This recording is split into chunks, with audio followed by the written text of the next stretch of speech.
And we're back. Hi, everybody. Happy Tuesday, 7th day of January, 2020. This is Wake Up Wenatchee Valley. I am Dan Kuntz on a cloudy and cool Tuesday morning. Interesting weather pattern coming our way. We're still going to have some mild temperatures, a little bit of rain here in the Wenatchee Valley, but things change in a big way come Friday. Grant briefly touched on this during last night's newscast with the weather forecast, but the way things are lining up right now, and they're pretty confident that the computer models are in agreement here. We're going to get some snow on Friday afternoon and Friday night, spilling into Saturday.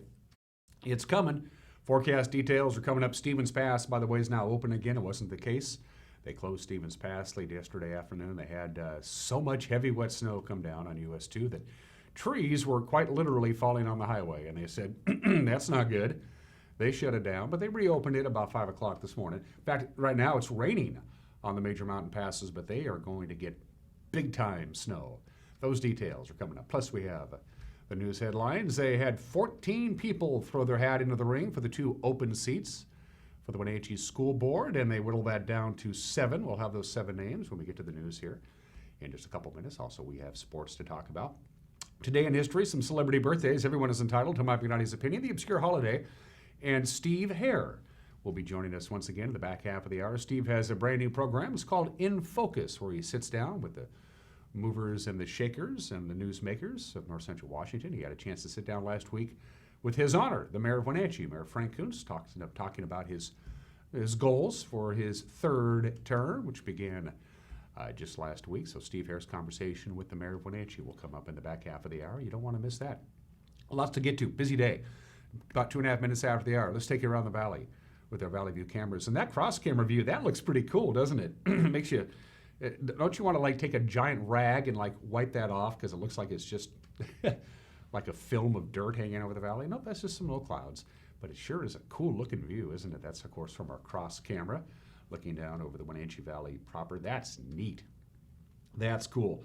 And we're gonna have just kind of quiet weather for the next couple of days. Still very mild temperatures. We'll see temperatures in the 40s.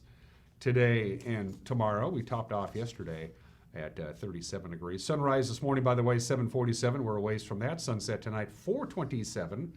That's 8 hours and 40 minutes of daylight for us here in North Central Washington. We always begin with the cross camera if it is available to us. It is. And from this point forward, the other 3 cameras, Megan's choice, I have to guess. Megan says, let's pay a visit to, I'm going to look here, I'm going to study, and I'm going to throw up my hands and say, I don't know, Megan. Oh, that's the McNeil Canyon. Well, why didn't I notice that? Well, of course, there it is. Way off in the back, way off in the distance is Lake Chelan. I should have noticed that. I should know McNeil Canyon. So you can see the upper butte there with that little light blinking there. There's lots of translators and transformers and what have you up there. Communications equipment. So good morning to McNeil Canyon. Where that camera is, there's a lot of communications equipment. As a matter of fact, camera number 3. That is, I want to say, the Cascadian. Hey, Cascadian. We have 2 cameras there, of course, on the roof of the historic Cascadian in downtown Wenatchee. That is looking directly to the east, so the Columbia River is down there. You can see the folks on Sunset Highway heading out and about, off to work and off to school now that everybody is, we're done with the holidays. I saw a lot of pickup trucks over the weekend drive by my house with Christmas trees in the bed of them. Not surprising there. I think most people took advantage of that over the weekend and tucked away the Christmas decorations for another year. Finally, camera number 4. It is hello to the Arundel Rock camera with an extreme zoom close-up of Turtle Rock. That's pretty cool. They used that camera last night during the news when I watched it. I've always liked that view. It's one of our lower cameras. We have to go to that quite a bit when we simply don't have enough cameras to see things because of the clouds and the fog. They can block the cameras off. And you can see that cool little light formation that, of course, is the lights of the Wenatchee Valley as we look at Turtle Rock in Lake Aniat. Rocky Reach Dam way off in the distance there. That's a cool looking view, even though we don't have sunrise for another, I don't know, 40 minutes or so. That's still pretty neat. Good work this morning, Megan. All of these cameras, courtesy of Localtel's Sky-Fi high-speed wireless, which means you can have screaming fast internet to your house, and you don't need fiber. Give Localtel a call at 888-8888. All right, from the National Weather Service, courtesy of Patriot Plumbing, Heating, and Cooling.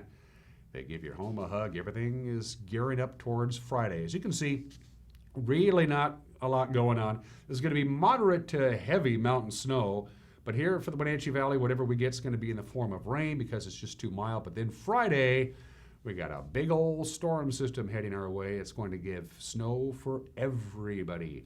Going to be very unsettled. In fact, we have an updated slide from the National Weather Service that looks at the rest of this week. And there's the rest of the week. As you can see, not a lot happening today. Just a little bit of mountain snow. Well, a lot of mountain snow, quite frankly. A rain-snow mix possible. It's going to be a little breezy at times. Thursday, kind of the same kind of deal. We're going to see some sunshine, as a matter of fact. Friday, though, that's what we're keeping an eye on. High impact is what they're calling it. Everybody's going to get a little bit of snow. And again, the models have been very consistent on what's going to happen on Friday afternoon and Friday night. So the Friday morning commute, no problems. Friday afternoon commute, woo, could get a little dicey. And then after we get the snow over the weekend, it's going to get cold. Yeah, it's going to get quite chilly. Haven't seen temperatures like this in quite some time. We'll have overnight lows down near 20, as a matter of fact, by the time we get to the middle of next week. What they don't really know is if we're going to have more snow next week or if it's just going to get cold. It is going to get cold. The question is how much moisture is going to come in, and they really don't know yet.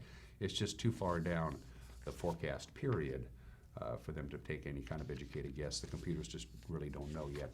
So, yep, we're in for some snow. So once again, to recap for today, a little bit of light rain possible. Outside of that, just cloudy, very mild, high of 47 degrees with the warm air coming in. Snow level tonight goes down from 4,000 feet to 2,200 feet, but we're really not expecting anything. Lots of clouds, 33 for the overnight low. Wednesday, partly sunny, high of 45. Partly cloudy, partly sunny. Take your pick. And it's going to be breezy at times, too. On Wednesday, wind out of the west about 10 to 14 miles an hour. Mostly cloudy Wednesday night. No real wind to speak of. 27 for the overnight low. Thursday, the calm before the storm. Lots of sunshine. High of 35, so we cool down even more. And again, a little breezy on Thursday and into Thursday night with lots of clouds. Could get a little bit of light snow Thursday night. Friday, here's your timeline for the snow. Friday morning, no real problems at all. Just a slight chance of some light snow. It's going to be a little bit of a rain-snow mix in the late morning hours, and then by about 2 o'clock on Friday afternoon, it's going to switch over to snow, and it should snow from 2 or 3 o'clock Friday afternoon all the way in to Friday night, spilling a little bit into Saturday morning. Snow accumulations, don't know yet. Could be an inch, could be 2, could be 3. We'll know more, could be even 4 inches of snow. We'll know more by this time tomorrow. They're hedging their bets on how much snow they're going to get. The farther east you go and the farther north you go, the more snow is going to come down. But everybody's going to get snow Friday afternoon and Friday night. Spills over a little bit into Saturday. Then the cool down begins. We'll dip down to 25 on Saturday. We'll be lucky to get to freezing on Sunday. Overnight lows down into the lower 20s. So it looks like we're going to get some snow Friday afternoon, Friday night, and then the snow isn't going to go anywhere. It's going to be too cold for the snow to melt. And again, we just don't know how much snow we are expecting from the National Weather Service. Here in the Wenatchee Valley, could get upwards of 4 inches of snow. It's a possibility. Again, we'll know more tomorrow. So there's your forecast from the National Weather Service. As far as the mountain passes are concerned, as I mentioned at the top of the hour, Stevens is open again. In fact, if you need to go over the mountain passes, go now because things are going to get nasty. That's a live shot of Snoqualmie Pass right now. It is raining on I-90. No advisories, no restrictions. The roadway is bare and wet. However, there's lots of standing water on I-90. There's Stevens. It's open. It's raining. You got snow and slush on the roadway. You got standing water on Stevens Pass. And there's a traction tire advisory there. And on Blewett Pass, also a traction tire advisory. They're dealing with a rain-snow mix on US 97. The roadway is mostly bare and wet, but again, slush and ice in places. It's a rain-snow mix at the summit. Traction tires advised on Blewett, advised on Stevens. No advisories, no restrictions on I-90. There is a winter weather advisory. It goes from 4 o'clock this afternoon to 4 o'clock Wednesday afternoon. They are expecting lots and lots of snow right about the 3,000 foot mark and above. Check this out. Snow today for the mountain passes. Again, it all depends upon elevation. 7 to 11 inches of snow in the forecast for today. 8 to 12 inches of snow tonight. A couple of inches of snow expected on Wednesday. A couple of inches of snow on Wednesday night. 2 to 4 inches of snow on Thursday.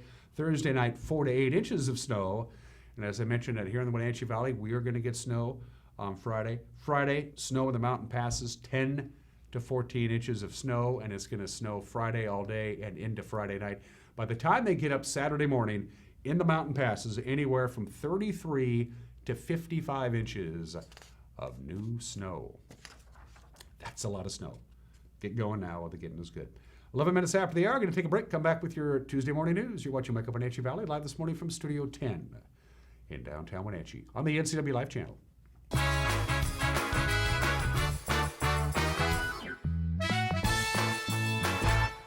Winter is here, and CVCH wants to give your child a free sled to help them stay active. This January, plan to join us for a free event for the whole family. Free sleds, hot chocolate, and fun. For complete details, visit the CVCH Facebook page or check us out at cvchchillout.com.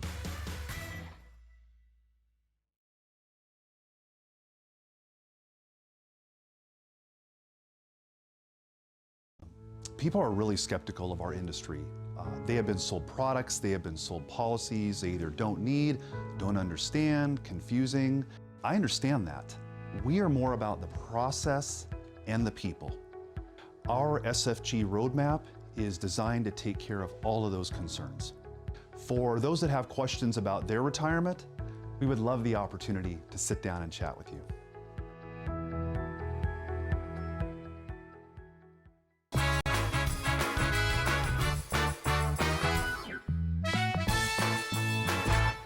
And we are back 12 minutes after the hour. As you can see, we have overcast conditions, 32 degrees, very mild today. With a little bit of rain, mild again on Wednesday, sunshine, cool down on Thursday, and then snow Friday afternoon into Friday night. Here's what's making the headlines. A fire emptied an East Wenatchee apartment building on Monday afternoon. Thankfully, nobody was seriously injured or no lives were lost. Our very own Jefferson Robbins was there, and he filed this report. The fire, about 2:30 p.m., struck the easternmost unit of this 4-unit complex, the Eastmont Townhomes on 6th Street Northeast in East Wenatchee. 4 engines responded from Douglas County Fire District 2 and Chelan County District 1. Once on scene, the residents of the apartment, 1 adult and 1 child, were quickly accounted for and checked out for smoke inhalation. 1 person was taken by ambulance for treatment. Residents of the complex waited anxiously for word on whether they could return to their homes. Firefighters were still looking for the cause Tuesday afternoon, but said the blaze was confined to the same unit where it originated. Jefferson Robbins, NCW Life. Thank you, Jefferson, for that report. The Wenatchee School Board will interview 7 finalists from a list of 14 applicants. It'll happen this Thursday to fill the 2 vacant positions on the board. Among the 7 include Karina Vega Vila, who was defeated in her bid for a full term back in November, and also Mike Poyer, a former Wenatchee City Councilman. Here are the 7 finalists who will be interviewed. They are Talia Barajas Gonzalez, Carlos Guillen, Maria Iniguez, Julie Norton, Mike Poyer, Edgar Salamanco, and Karina Vega Vila. The 7 will be interviewed by the board in open session. It will be begins Thursday at 7 o'clock, or I'm sorry, at 5 o'clock. The board will then meet in closed session and choose the 2 new board members who will be sworn in at the January 14th board meeting. Well, accidents Monday morning on ice-covered highways blocked traffic on Highway 97A north of Aniat and on Highway 97 just north of Wells Dam. The Washington State Patrol says a Chelan County deputy's patrol car was involved in the 2-car collision at 7:20 in the morning that completely blocked Highway 97A about 2 miles north of Aniat. Sheriff Brian Burnett said in a press release a Ford Explorer traveling southbound lost control, crossed the center line, and collided with the deputy's vehicle. 3 people in the Explorer were hospitalized with what he described as potentially serious injuries. The unidentified deputy was also briefly hospitalized and then released. Bryant said it appears the Explorer caused the accident, but a collision expert has been brought in to investigate. Alternative routes were set up to get around that collision scene. Just a couple of minutes before that happened, 2 separate accidents on Highway 97 about 7 miles south of Pateras completely blocked that roadway. Sheriff Brian Burnett said both accidents were caused when vehicles slid off the roadway with 1 vehicle rolling over. The driver of the vehicle that rolled over was hospitalized. In other news, on this Tuesday, Wenatchee City official says more work will need to be done on a traffic impact study and other application details before the city can approve Winco's proposed $6 million remodel of the former Shopko building in Wenatchee. The Boise, Idaho-based Winco Foods, they want to bring one of their discount grocery stores to Wenatchee. The nearly 90,000 square foot store on the 7-acre lot on North Wenatchee Avenue is available for lease after Shopko closed hundreds of their stores last year. In documents submitted to the city back in December, Winco estimates 2,200 vehicles will access its store each day, most from Maple Street and North Wenatchee Avenue. That's about double the traffic that Shopko received. Josh Osborne is the public services supervisor for the city, and he said it's not unusual for the city to send architectural proposals and a traffic analysis back to the company for additional information or corrections. Winco is proposing closing the Maple Street entrance nearest North Wenatchee Avenue that allowed right exit and entry only. Under its timeline submitted to the city, Winco hopes to open their Wenatchee store by the year 2021. Finally, on this Tuesday, Douglas County Commissioners searching for a new transportation and land services director following the retirement of Mark Kulas. Kulas officially stepped down, retired last Friday after serving for over 2 decades as Douglas County's chief land use planning official. Commissioner Mark Straub said it's going to be a challenge to find somebody to fill Kulas's shoes. As we start out 2020, that it will be a large change for us. And we're going through the process right now of finding his replacement. That's one of those very important positions that you want to make sure you get right. And so we are in that process currently. We really want somebody, striving to bring somebody in that sees our vision with regard to managing growth and making sure that the county is open for business and inviting economic development and inviting those opportunities for family wage jobs. That's important to the board, and that's kind of the lens that we're using as we go to replace this position. And that's what's making headlines on this Tuesday morning, just about 18 minutes after the hour. We gather the news, we disseminate the news, and then we deliver the news for you. At 5 o'clock, 6 o'clock, and 10 o'clock, it's a group effort. And with a preview of tonight's news, here's the anchor, Grant Olson. Good morning, Dan. Coming up tonight on the NCW Life Evening News, colder and snowier weather is headed our way. I'll tell you all about it in your North Central Washington weather forecast. And Eric Granstrom will be in for a look at all the day's sports action. That, all the day's news, and more coming up tonight at 5, 6, and 10 on the NCW Life Evening News. Hope to see you then. Dan? Absolutely, Grant. It's appointment viewing, by the way. If you can't watch it on TV at 5, 6, and 10, you can watch it on demand by going to our website. We'll have the news up and running right around 5 o'clock, so if you prefer to consume your news on your smart device or at your own leisure, you can watch it anytime you want just by going to our website, ncwlife.com. And that's also a tool you can use to get a hold of us. We have a Contact Us icon. Click on it, fill out the form. We'd love to hear from you. You can submit a news tip if you want to via our website. You can go to our Facebook page. Be sure to like us. We like that. And then drop us a line via Facebook Messenger. You can email us news at ncwlife.com or just pick up the telephone and give us a call. We're going to take a break. When we come back, we got sports, the obscure holiday, today in history, some celebrity birthdays. Everybody is entitled to Mike McNally's opinion. And then our special news correspondent, Steve Hare, in his conversation with the mayor of Wenatchee, Frank Kuntz. All of it's coming up between now and the top of the hour. You're watching Wake Up Wenatchee Valley on the NCW Life channel.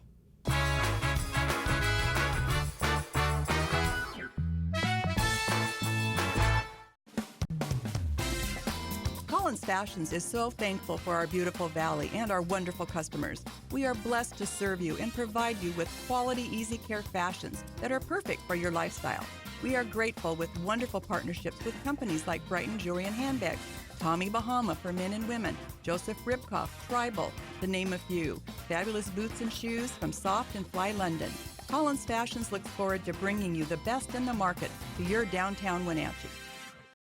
When you think of Doghouse Motorsports, you might think of motorcycles, but there's a lot more in this house. How about Honda power equipment? From snowblowers to lawnmowers to generators and even water pumps, Honda is the brand that sets the standards. Perhaps you need an ATV or UTV. The Doghouse has the largest selection anywhere.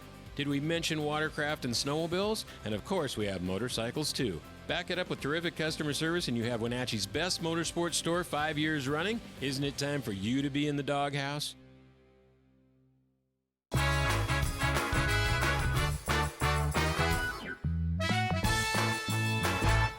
20 minutes after the hour on this Tuesday, let's talk about sports. The Mariners Care Community Tour, used to be known as the Mariners Caravans, coming to Wenatchee today for their annual visit. 2 players and a longtime broadcaster, Rick Riz, will be part of the tour, making its way through the valley. They'll make a stop at John Newberry Elementary School for an assembly at 1:30. Then they'll host an autograph session and a public Q&A at the Pybus Public Market beginning at 4. The players are relief pitcher Matt Festa and catcher first baseman Austin Nola. Go meet the Mariners. Today is day 2 of a Wenatchee Wild employee living on the outside deck atop the Town Toyota Center. He's trying to sell tickets, and it's all for a good cause. Hey Wild fans, still up here on the balcony. Wind is doing a number to the tent, so put the electronics away and gonna call it a night. Thank you everyone for your support today. We sold 190 tickets. Hope to get a lot more calls tomorrow. Thank you everyone for purchasing tickets today, and thank you for the Bunker and Thomas A. Biddle Foundation for letting us be part of their organizations and help them raise some money. So we'll talk to you guys tomorrow. I'm hitting the hay. Have a good night. Thank you. That's David Rayfield. He's the Wenatchee Wild Senior Sales and Operations Coordinator. He's living on the balcony at the Town Toyota Center for as long as it takes to sell 500 tickets to the Wenatchee Wild's January 18th game against Surrey. That is Military Appreciation Night. So for each $15 ticket that David himself sells, $5 of that $15 will go to the Bunker and the Thomas Biddle Foundation to help vets. Hang in there, David. By the way, 1 day in, and he's nearly a fifth of the way through his goal. Call the Wild's office at 888-7825 to buy tickets, 888-7825. And again, the sooner we get to 500 tickets, the sooner David can get off the deck. Busy Tuesday around the area in prep sports. Let's go ahead and take a look at the schedule. We'll begin with girls bowling, Eastmont Lanes, the site for 2 critical matches in the Big 9 standings. There you see Wenatchee's currently in first place. They're 6-2. They'll host Moses Lake. The Chiefs are tied for 4th place with West Valley. Meanwhile, Eastmont is in 3rd place. They'll host the Rams. The action gets underway at 2 o'clock. Prep basketball tonight. Cashmere will host Cascade in Caribou Trail League play at 5:45. Chelan's and Omak at 6. And B League play, Manson will host Tenasket at 6 o'clock. And of course, same schedule for the boys, just a little bit later on. Cascade visits Cashmere at 7:15. Omak will host Chelan, and at 7:30 is Tenasket and the Trojans in Manson. There's also wrestling on tap tonight. Cascade will host Cashmere, Okanagan, and Omak. It's a double duel in Leavenworth. It starts at 6 o'clock. At 7 o'clock tonight, Quincy will play host to Sela in Central Washington Athletic Conference action. Speaking of wrestling, that's what we have on tap tonight. Begin our week of sports coverage here on the NCW Life Channel. Tonight's match, replay of last year's match between Wenatchee and Eastmont. We'll have that for you at 7. Hockey night, Thursday night, features last Friday's game between the Wild and the Victoria Grizzlies. We're back to live action coverage Friday. We have a triple header at the Town Toyota Center. It's Wenatchee and Eastmont. We'll start at 6:30 with the Unified game, then the girls' game at 7:30 and the boys' game at 9. Eric Grandstrom and Grant Olson will be there to have your play-by-play. Then on Saturday, Grant will be courtside at Wenatchee High School for the Panthers and the Eisenhower Cadets. The girls' game 5:30, the boys at 7:30. We'll have it for you live right here on the NCW Life Channel. Finally, in sports, upon further review after Seattle's 17-9 playoff victory over Philadelphia over the weekend, Seahawks coach Pete Carroll said the only thing missing, as you probably noticed, was a running game. Seattle was held to just 64 yards rushing by the Eagles' defense. Carroll says, thankfully, that Russell Wilson's 325 yards in the air made up for that in the Seahawks' victory. In that we play all night long and don't give up a touchdown on defense. We played really good on third down, played really good red zone defense. Just did some good things. There were some areas, obviously, that we can play better. Really like the pass rush on defense, and that whole thing led to some really good come-through series and sequences to give ourselves a chance to win a football game. On the other side of the ball, third downs again really impacting part of this game, and allowed us to get the next look and the next big play opportunity, and we were able to take advantage of it. The execution was good, but it took some real playmaking from Russell, running the football as well as making his plays and moving to throw the ball, and guys came through really well. So we were not good enough running the football, not nearly to our standards, and so we had to make it happen other ways, which was great that the catchers and the thrower came through real well. Of course, the Seahawks are preparing for a divisional playoff game in Green Bay on Sunday, and Coach Pete Carroll says Marshawn Lynch will be involved more in the game plan. Yeah, I mean, and like I said, Marshawn will play more. He's going to play more this week, and he's ready to, and he's had enough time with us, and he feels confident about what he's doing and the plan, and we can get him in and out of there, and have those two guys really go at it. Has that been the plan all along, or has he shown you a little more that he's more ready than you thought he might be? Well, I'm really pleased that he's able to take the additional reps. He feels great. He's doing fine. So I don't know if it was a plan. Like they have great wisdom, I don't know. We were taking this one day at a time, and it's been nothing but positive. It's been such a positive experience and a great choice by John to get this thing worked out. And give all the credit to Marshawn for the way he's attacked this thing. He's really gone for it.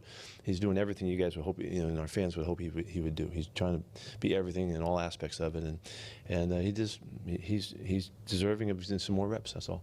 Seahawks and Packers, Lambeau Field. They'll kick off at 3:40 on Sunday afternoon. And those are just some of the games that people are playing on this Tuesday, 27 minutes after the hour. The obscure holiday, which is always celebrated on January 7th, is National Bobblehead Day, celebrating all things spring-connected with a head attached to it that bobbles up and down. Bobbleheads go back 100 years. Yeah, the early bobbleheads, known as bobbers or knotters, developed in Germany about 100 years ago. They took root in the United States in the 1950s and 60s, and they kind of fell off in interest until, well, the late 1990s, when professional sports teams got into the idea of bobbleheads as a great promotional item. And now bobbleheads, of course, are collector's items. There are some bobbleheads that are worth thousands of dollars. They continue to amuse and captivate us. There is a National Bobblehead Hall of Fame and Museum. It's in Milwaukee. Of course, as you might imagine, it has the world's largest collection of bobbleheads. I have a bunch of bobbleheads, as you remember. I don't have them on my desk anymore. That's a long story. And by the way, there are companies out there. You send them a 3D picture of yourself, and they'll make you a bobblehead of you. Heads up, though, they're not cheap. All right, happy National Bobblehead Day today. There you go. 28 minutes after the hour. Today in history, I can't believe, we talked about this in the bullpen the other day. Eric, who's our NFL football guru, he knows the ins and outs of the NFL better than anybody I've ever met. He didn't even know this existed. But yeah, they used to have what they called a playoff bowl. And the very first playoff bowl was played on this day, January 7th, 1981. The Lions beat the Browns 17-16. Basically, the playoffs throughout the 1960s in the NFL. You had the four finalists, and whoever won the semifinal games played for the NFL championship. This is before the Super Bowl. And the two teams that lost the playoff game would play each other in the Orange Bowl in Miami, and they did this for 10 years. It was officially considered the third place game in the NFL. The NFL doesn't even count them anymore. They now consider them exhibition games. They don't include the official results or statistics for the postseason. How did Vince Lombardi feel about the playoff bowl? He said, and I'm quoting now, "It's a hinky-dink football game held in a hinky-dink town, played by hinky-dink players. That's all second place is, hinky-dink." They actually did this. You lose a playoff game, your season's supposed to be over, but no, we're going to make you play one more game anyway. It should be called the Loser Bowl. Anyway, the very first one happened on the state back in 1961, and they did it for 10 years. They're not bringing it back. January 7th, 1973, 47 years ago today. His name was Mark Essex. He was in the United States Navy. He was dishonorably discharged because he was mentally unstable. He tried to join the Black Panthers in New Orleans. They wouldn't have him. They thought, no, you're not good news. It started actually on December 31st, New Year's Eve, when he shot and killed two policemen on New Year's Eve. He wounded a third policeman. He evaded capture. And then on January 7th, 1973, he fatally shot more people. 9 more people were fatally shot. He wounded 13 others. It all happened at a Howard Johnson's hotel in New Orleans. Finally, a military helicopter came in and shot him to death. When it was all said and done, he shot 22 people. Mark Essex did. 9 died And of the 22 people shot, 10 were policemen, and 5 of them died. Happened in New Orleans on this date 47 years ago today. Finally, January 7th, 1999, 21 years ago today. There you go. The Senate trial in the impeachment of U.S. President Bill Clinton began. He was acquitted on all charges. We'll see how the newest impeachment inquiry goes, shall we? Bottom of the hour. Birthdays. Speaking of presidents, we always do presidential birthdays, even if they're incredibly forgettable. And Millard Fillmore certainly fills that bill.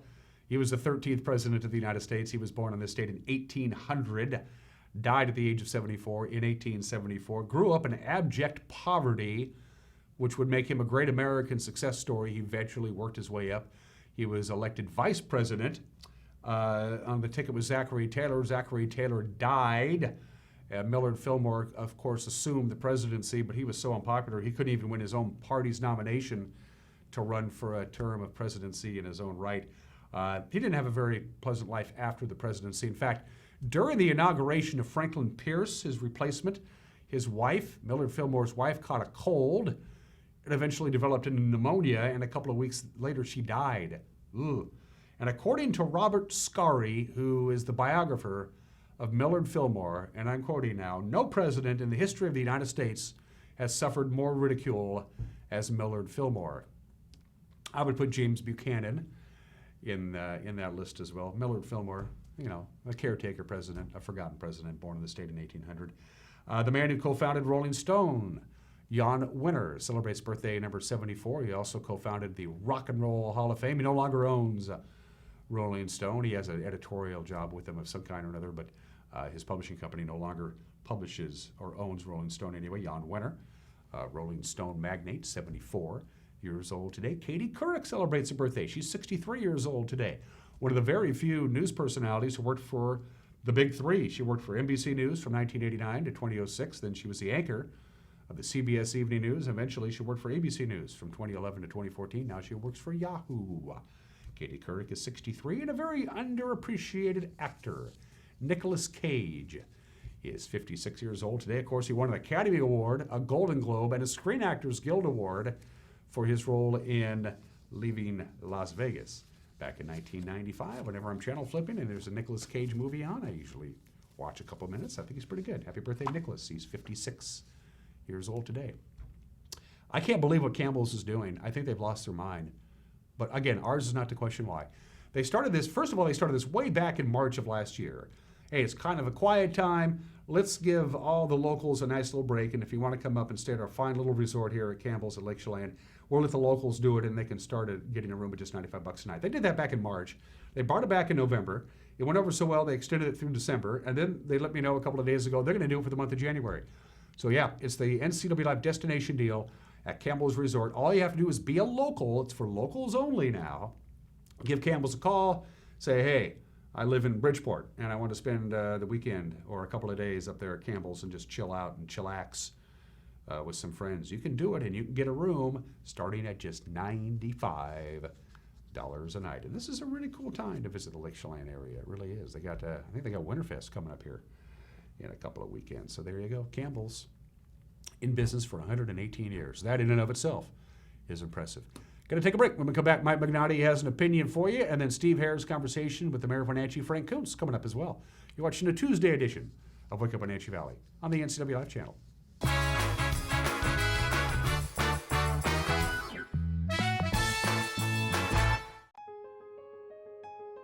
It's time to renew your body and mind. It's time for Stressless.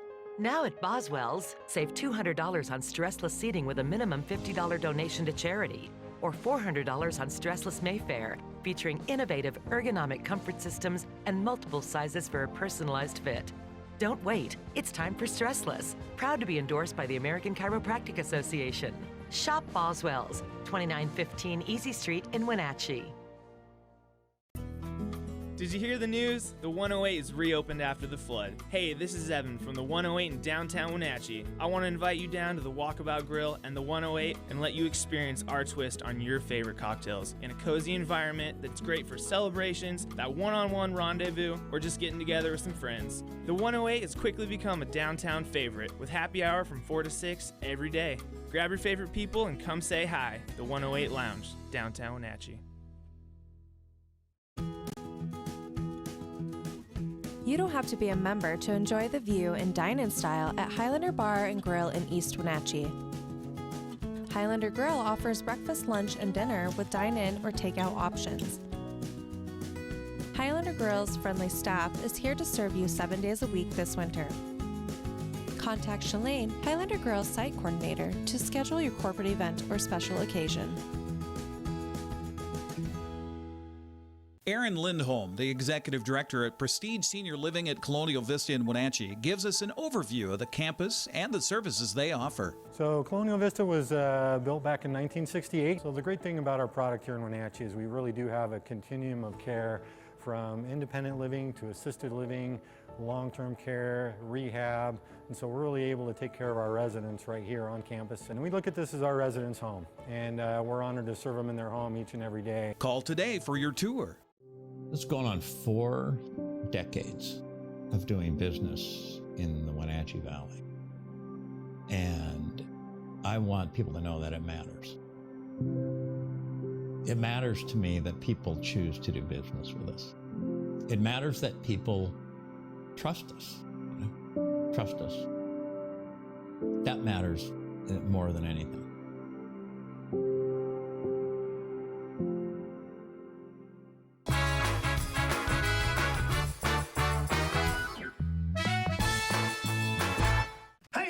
Mad Dog McNally, and everybody is entitled to my opinion. Now, there have been recent issues with our local performing arts center, the Numerica Performing Arts Center, the PAC. With a change of administration, some significant management issues appeared and personnel problems developed, which seriously threatened the Performing Arts Center's viability. A number of folks, mainly musicians and performers, actors, for whom the PAC has become like a second home, they stood up, addressed these issues with the PAC board, and brought about some needed changes. Now, what I'm asking is that if you're not a supporter of the Performing Arts Center or haven't been to any of the events held there, give this entertainment venue some thought. Contact the Performing Arts Center, get on their mailing list, and take advantage of the quality entertainment that the PAC provides. You'll be happy. You'll thank me. And this is Mike Mad Dog McNally, and that's my opinion.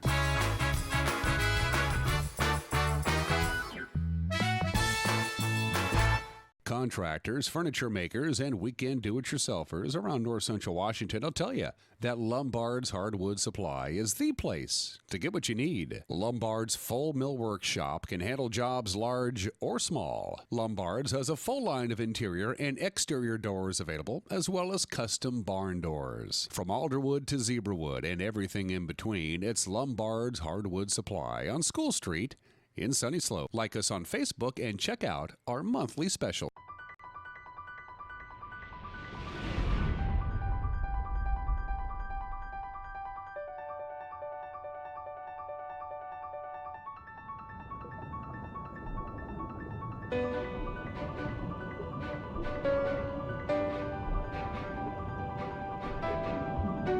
Come see how very different you will feel in your Bullfrog Spa.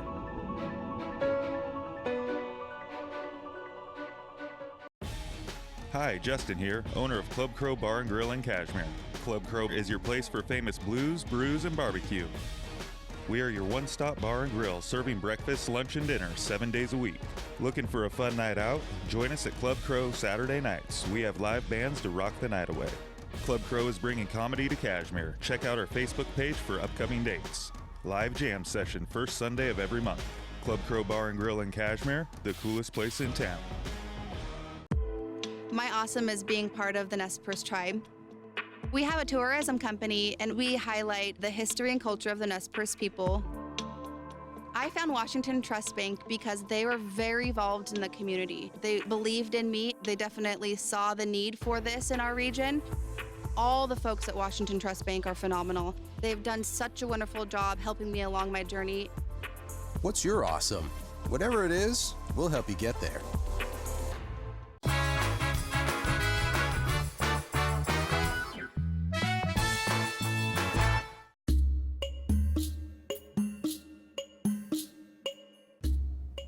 Welcome to another edition of In Focus. My guest today in studio is Wenatchee Mayor Frank Kuntz. Welcome to the program. Steve, thanks for having me. You bet. Well, we're closing out 2019 and getting ready for the new decade.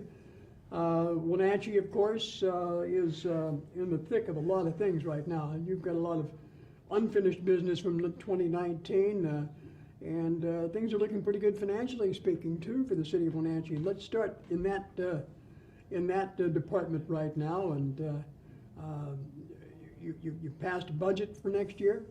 Yeah, we passed a budget. We're just south of $100 million for all funds, including all the utilities that we operate. You know, we own the water system, sewer, garbage and stormwater, and we have some construction projects planned in those areas.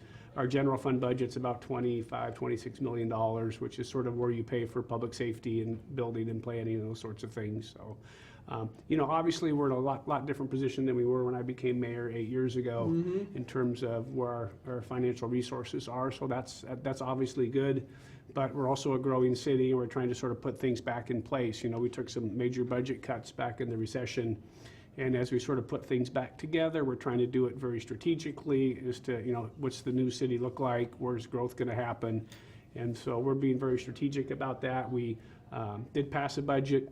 We were attempted to get a couple more police officers funded in that and didn't get it done. And that's okay. Council, you know, they make those sort of policy decisions, and it's my job to execute them. And so we'll do the best we can. But we're in a way better financial spot than we were, say, 8 years ago. Your lifeblood, of course, is sales tax money, and so certainly developing that as a resource is always sound business practice. But looking at your budget, it looks like the spending is outsourcing the revenue. Listen, it's always going to do that depending on what kind of positions you really, again, as you sort of put things back together again. You know, we're working hard to try to be a complete city, and so, you know, complete city means you fund things like museums, roads, sidewalk improvements, even public art to some degree. We have a little art fund that we have. So, you know, complete cities look at all of that, as well as public safety, jail, rivercom. You know, there's lots that goes into sort of running a city. And, you know, we try to make our best judgment calls as to how those sorts of things work. For instance, with our jail this year, we got a 25% increase from Chelan County. Well, that's a big increase, right? And that wasn't that's not one that the city, we sort of knew it was coming, but we have to absorb that. We don't have other places to go. So now, is this tied to the capital improvements they made at the jail? Some of their capital improvements, and I think some other sort of issues there. So again, they just sort of said you have a 25% increase. If everybody gave us a 25% increase, we would have real problems. So again, as you sort of look through how these things sort of work, we're able to absorb most of that and just through normal operations. But, you know, that always, you know, that's a couple $100,000 a year, and so that's the difference between being able to hire another police officer if you wanted to on the gang front or on the homeless and some of the other things that you want to do. So it's always a juggling act, Steve. It's never quite perfect, but we do the best we can. We've got some great committees. You know, we have a finance committee at the city that helps me put the budget together, so the council's involved in all of that. And again, it's always a bit of a juggling act, and we always, you know, most local governments would like to do more things, and revenue seems to get in the way. The city is certainly growing. We're seeing a lot of new residential development as well, which bodes well, I guess, for the city finances, doesn't it? Yeah, I think if you look at what's going on versus services that you have to pay for. Yes. So when you look at our sales tax, and I've said this for quite a while, you know, we need to have new houses built inside the city limits of the city of Wenatchee. The construction on those is great. Lowe's and Home Depot, Save Mart, other sorts of businesses that help provide into the new housing or remodeling are very important to our budget. And so it's really important that we continue to have that. So you see the city getting involved a little bit with some of our savings in our general fund on things like perhaps a new development up above the cemetery, And in North Bartlett has got some property, maybe 500 units in there. Some of the Philippi stuff, other little parcels. We look at sort of west of Western Avenue, and we see somewhere between 1,000 to 1,200 new housing units, maybe over the next 10 to 15 years. And then I ask you this question, where do we grow from there? And the answer is we're sort of running out of space. And so the next mayor at some point in time is really going to have an issue as to how do you continue to pay for the services you want when you're really going to have very little new housing construction going on. That's not next year, but that's 10 or 12 years down the road. You could certainly see that starting to happen. There's also that dynamic that, that dealing with affordable housing and in the Wenatchee area, and we continue to see that situation where people are working here, but they can't afford to live here. Yep, very difficult. What's the answer? I mean, is it more living units? Is it market driven, or is it something that you can? I would say two things. If I could fix that, I'd snap my finger and fix it. If I could fix the homeless problem, I'd snap it and snap my fingers and we'd fix that as well. Both of those are multifaceted sort of issues. It's more expensive to build here. Just contractors and electrical contractors and plumbers and all of that stuff. The cost to go buy lumber in our town is 10% higher than the Tri-Cities and Spokane and other places. So it's just is more expensive to build here. What the city can do is we can provide property tax exemptions for those that build a fourplex or larger, and we're doing that. So you're starting to see a number of multifamily units get built. You're starting to see the vacancy rate sort of trickle up a little bit. We're up around almost 2% now. We were down to about 0.5% at one point. If you drive around town, you'll see a couple of for rent signs that you didn't used to see before. So I think we're making a little bit of progress in terms of being able to provide units. If you want to go out and buy a house right now, it's extremely expensive and it's really difficult. Not only in Wenatchee, but lots of other places up and down the west coast of the United States. This isn't just a Wenatchee issue. Listen, we can't do like Richland and Kennewick and Pasco and just knock out another wheat field and go, right? And they have a lot of flat land that's easy to develop. All of the stuff the city's got left is very difficult to develop, right? All of the stuff that you have to cross the canal and build a bridge to get, and hillsides, and urban interface, and interface with wildlife, and all of this stuff makes all of that development extremely expensive. And so I don't know how you fix it other than try to do the things that we're at least trying to do and try to encourage development. Along that whole growth-related issue is the situation and the potential for the north end of town. And of course, a part of that is the Confluence Parkway project and development of some of the old DOT property and the PUD properties and such. How do you see that going forward in 2020? So I think you'll see a little bit more of what you saw. If you went out there today, you'll notice that the old Northwest Wholesale office building is down. The concrete building directly behind Smitty's is down. New fire station going in at the old Prospect of Pines. That's starting to happen. So in and around North Wenatchee Avenue out in the old WashDOT area, you'll see some more of that. There's one more building that needs to come down, the State Farm office. And then later this year, I'm told by my Public Works Director that the McKittrick Street interchange will begin construction later in 2020. So there will be a fully signalized intersection at McKittrick and North Wenatchee Avenue. It will then head east and sort of stop for a little bit until we get some money for Confluence Parkway to take it under the railroad tracks. But that is an area you'll see Hooked on Toys eventually building out there, probably not in 2020, but 2021. I think the folks from Smitty's are going to buy some of the property behind there for parking lots and other sorts of things, and you'll start to see that happen. And then maybe in the next year or two, you'll start seeing the WashDOT buildings come down. We did an RFP, tried to get people interested in keeping the buildings, and no one was interested. So at some point, some of those buildings will come down as well, and we have a lot of interest in what might go into that intersection as well. So pretty exciting times. It will take some time. That's another probably 4 or 5 year process to get it all sort of roads in, infrastructure put in, and land sold and new buildings built. But it'll look drastically different. Going forward, I know there's a new dynamic that's a result of the 976 and your loss of state funding for certain transportation projects. Does that fit into the? Yeah, I think here's what we did. We had interesting timing. So we sort of had this 2-year process where we were going to spend we'd been saving some of our $20 car tab money and some other transportation property tax money that we sort of put into our transportation fund. And you saw a pretty big little program last year where we did all that chip seal work on the major arterials. And then we had planned for 2020 to do up to about $4.5 million of actually redoing city streets. We have a number of city just residential streets that are really poor shape. Well, part of that was to be paid for by $20 car tab. So that has gone away. So the city council has said, no, we're not going to do a $4.5 million project now.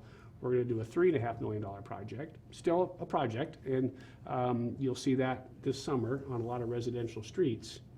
And that's all said and good. What we don't know is what the year after that looks like. So 2021, 2022, 2023, we really don't have any sort of money set aside to redo city streets other than the little thin patches we've done and stuff with our own city crews. So It's a big question mark going forward then. it's a big question mark, and I certainly am guessing that the legislature at some point will provide councilmatic authority, different funding mechanisms, or a vote of the people to help sort of replenish what that would look like. So we'll spend what we have in 2020, and then I think we're going to be in a really slowdown on our road projects for quite a while. Okay. Another project that we're looking at here in the coming year would be, well, actually in a couple of years, would be the transfer of the lease for the old community center. Yes. Down here, and as I understand it, that you did put out a request for proposals, and that the new charter school came back as a possible winner there, the Pinnacles Prep.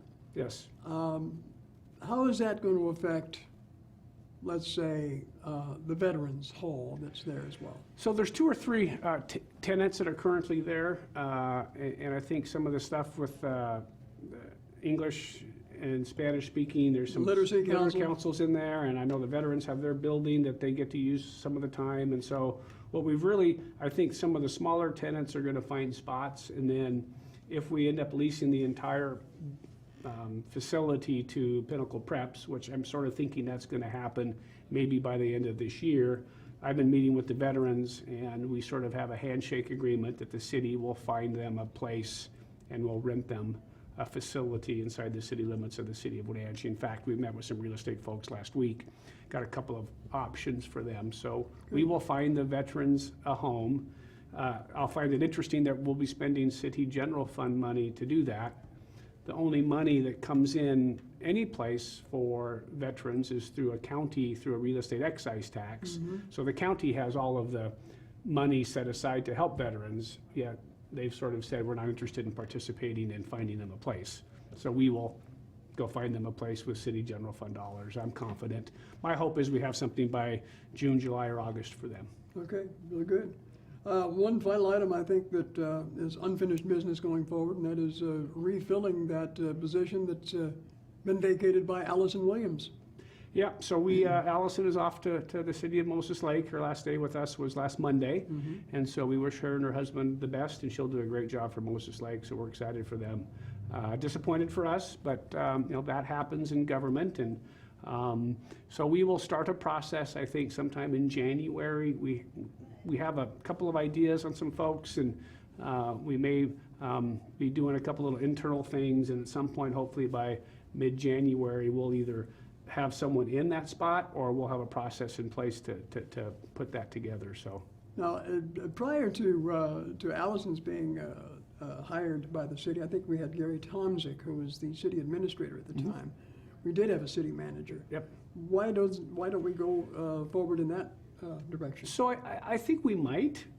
To me, that's really sort of a city council call, and I will meet with the council members. As Allison has left, and quite frankly, she ran sort of as the city administrator, although, again, all the department heads reported to me, not her, which is what's different in Moses Lake than here. And so I think we've just started to have this discussion about, are we to the point where we would have a city administrator again and have all the department heads report to that person, and then the mayor would probably take a reduction in pay, yet be involved more in policy issues and more involved in Olympia and other sorts of places, and less sort of not day-to-day hands-on, but I let the department heads sort of run, and we meet with each of them very regularly. But so I think there's a chance that we'll go that direction. I'm getting inaugurated here for my third 4-year term in about a half an hour, and I think over the next couple of years we'll talk about what that might look like. And then if the council wants to, it's already sort of in the city code, but if they say, yeah, Mayor, we want you to do that, then we'll stick it in a budget at some point and sort of look at that direction. So I think there's sort of I go back and forth. There's times when I go, this is probably the right thing to do, and there's times when I go, yeah, but I want the chief of police to report to me, or I want the public works director to report to me, or some of those sorts of things that I think people sort of expect. So I sort of go back and forth on it. I think we'll study it over the next couple of years, and I wouldn't be surprised, quite frankly, if we have a city administrator or that we don't, but we will study it. Okay, very good. Again, we're talking with Wenatchee City Mayor Frank Kuntz on In Focus today. Anything you'd like to share with us in closing? No, just wishing everybody a happy new year, be safe, and your city's working really hard. We've got great department heads, a great city council, and we're just trying to do what we think is in the best interest of the city, and we're going to keep plugging away at it. Well, good luck and prosperous new year for the city of Wenatchee in 2020. Great, thanks, Steve. Thanks for joining me. You bet. I'm Steve Hare. Thanks for joining us on In Focus here on NCW Life.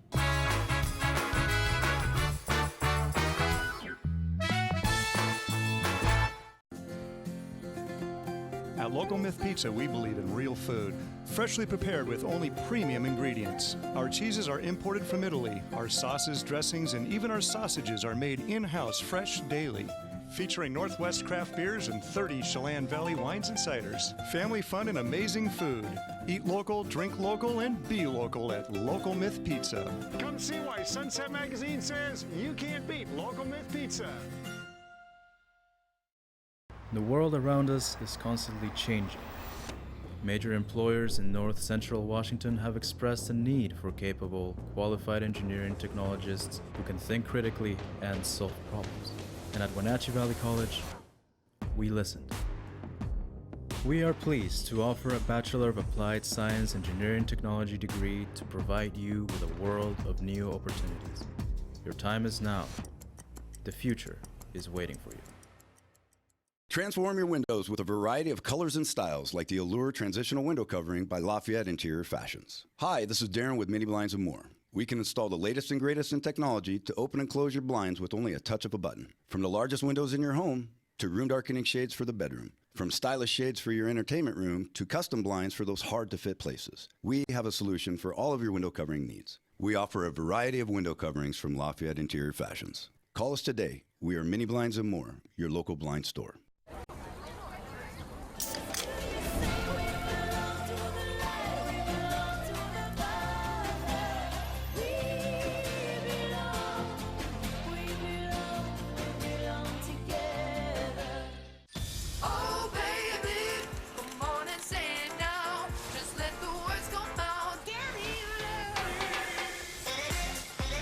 No calories, no sweeteners, all smiles. Bubbly, sparkling water. Crack a smile.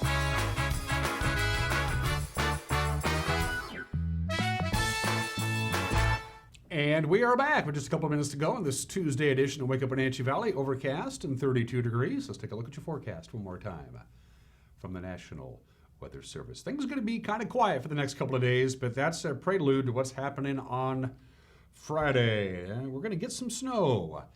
Maybe some heavy snow, maybe some light snow. Again, they're kind of hedging their bets. What they're absolutely confident of, the National Weather Service, is all of their computer models are very consistent. They know the timing of the snow that's coming our way.